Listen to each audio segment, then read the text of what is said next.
Good morning. Open heart സ്കൂളിലേക്ക് സ്വാഗതം. ഞാൻ doctor Andrews, professor of medicine, consultant neurologist. ഇന്ന് പൊതുവെയുള്ളൊരു സംശയമാണ്, പ്രമേഹമുള്ളവർക്ക് മാമ്പഴം കഴിക്കാമോ? മധുരമുള്ളത് കൊണ്ട് മാമ്പഴത്തെ ഒരു പ്രമേഹ വിരുദ്ധ ഭക്ഷണമായിട്ടാണ് കരുതുന്നത്. എന്നാൽ അറിഞ്ഞിരിക്കേണ്ടത്, മാമ്പഴത്തിൽ ഫ്രക്ടോസ്, ഗ്ലൂക്കോസ്, സുക്രോസ് മുതലായ ഷുഗറുകൾക്ക് പുറമേ ഫൈബറും വൈറ്റമിൻസും മറ്റ് പോഷകങ്ങളും ഉണ്ട്. ആയതിനാൽ കൃത്യമായിട്ടുള്ള ചോദ്യം മാമ്പഴം കഴിക്കാമോ എന്നതല്ല, എങ്ങനെ കഴിക്കാമെന്നതാണ്. അതിന് നമ്മൾ ശാസ്ത്രീയമായി അറിഞ്ഞിരിക്കേണ്ട രണ്ട് വാക്കുകളാണ് ഗ്ലൈസീമിക് ഇൻഡെക്സ്, ഗ്ലൈസീമിക് ലോഡ്. ഈ ഗ്ലൈസീമിക് ഇൻഡെക്സ് എന്ന് പറഞ്ഞാൽ, നമ്മൾ ആഹാരം കഴിക്കുമ്പോൾ രക്തത്തിലെ ഷുഗർ വർദ്ധിക്കുന്ന രീതിയാണ്. ഇപ്പം നമ്മൾ ഷുഗർ അല്ലെങ്കിൽ ഗ്ലൂക്കോസ് കഴിച്ചാൽ അതിന് ഗ്ലൈസീമിക് ഇൻഡെക്സ് 100 എന്നാണ് പറയുക. അത് എത്ര സ്പീഡിലാണ് രക്തത്തിലെ പഞ്ചസാര ഉയരുന്നതിനെ കണക്കാക്കുന്ന ഒരു അളവാണ്. മാമ്പഴത്തിൻ്റെ ഗ്ലൈസീമിക് ഇൻഡെക്സ് ഏതാണ്ട് 51നും 56നും ഇടയിലാണ്. ഇത് മിതമായതോ താഴ്ന്നതോ ആയിട്ടാണ് കണക്കാക്കപ്പെടുന്നത്. അതിനർത്ഥം രക്തത്തിലെ പഞ്ചസാരയിൽ പെട്ടെന്നുള്ള, അതായത് രക്തത്തിലെ ഷുഗർ പെട്ടെന്ന് വർദ്ധിപ്പിക്കുന്ന ഒരു വസ്തുവല്ല മാമ്പഴം. അടുത്ത വാക്ക് ഗ്ലൈസീമിക് ലോഡ്. ഈ ഗ്ലൈസീമിക് ലോഡ് എന്ന് ഉദ്ദേശിക്കുന്നത് ഈ കഴിക്കുന്ന ആഹാരത്തിൽ ഗ്ലൂക്കോസ് വർദ്ധിപ്പിക്കുന്ന പദാർത്ഥം എത്രമാത്രം ഉണ്ട് എന്നുള്ള ഒരളവാണ്. ഇത് ഏതാണ്ട് 8 മാമ്പഴത്തിൻ്റെത്. ഇത് കുറഞ്ഞ ഒരു ലോഡായിട്ടാണ് കണക്കാക്കപ്പെടുന്നത്. അപ്പോൾ ഗ്ലൈസീമിക് ലോഡും ഗ്ലൈസീമിക് ഇൻഡെക്സും കുറവുള്ള ഒരു ആഹാര പദാർത്ഥമാണ് മാമ്പഴം. ആയതിനാൽ മാമ്പഴം കഴിച്ചാൽ രക്തത്തിലെ പഞ്ചസാര പെട്ടെന്ന് വർദ്ധിക്കില്ല.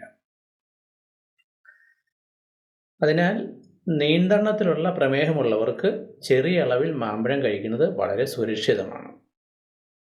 അപ്പോൾ എങ്ങനെ മാമ്പഴം കഴിക്കാം? അളവ് പ്രധാനപ്പെട്ടതാണ്. ഏതാണ്ട് 75-100 ഗ്രാം മാമ്പഴം, അതായത് ഒരു കപ്പിൻ്റെ പകുതി കഴിക്കാം.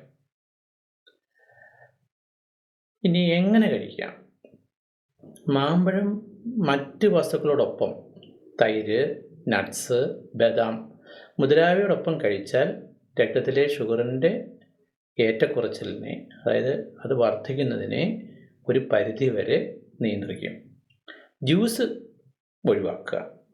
ജ്യൂസിൽ ഫൈബറില്ല, ഷുഗറിൻ്റെ കോൺസെൻട്രേഷൻ കൂടുതലാണ്, അതിനാൽ പെട്ടെന്ന് ഷുഗർ വർദ്ധിക്കും.